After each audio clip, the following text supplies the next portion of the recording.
Dans son allocution, Benyamin Netanyahou n'oublie pas les autres soldats toujours portés disparus. Et il est de notre devoir envers les familles, et je m'engage à ce que nous poursuivions dans nos efforts pour rapatrier les soldats disparus. Durant son discours, le Premier ministre a prononcé les noms de ceux dont les corps n'ont jamais été ramenés en Israël. Les amis de Zacharia, Zvika, Yossi Feldman, Ron Arad, Eli Cohen, Hadar Goldin, Oron Shaul, ainsi que d'autres disparus.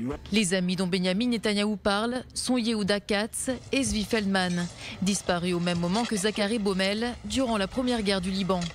Dans la nuit du 11 au 12 juin 1982, au cours de la bataille de Sultan Yacoub, une vingtaine de soldats meurent et plusieurs soldats sont portés disparus. Les dépouilles de Yehuda Katz et Zvi Feldman n'ont jamais été rendues à leur famille. D'autres soldats ont également disparu pendant la guerre du Liban, mais pas au même moment.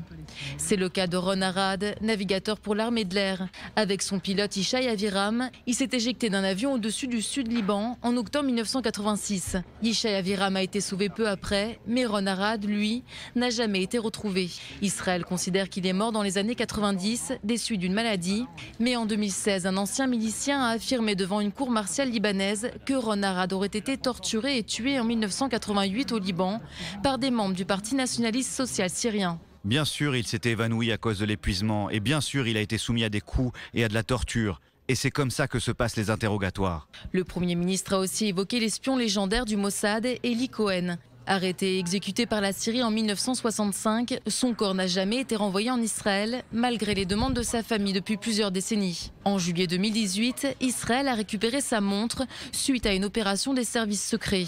Benyamin Netanyahou a récemment demandé à la Russie d'intervenir pour faire pression sur Damas dans ce dossier.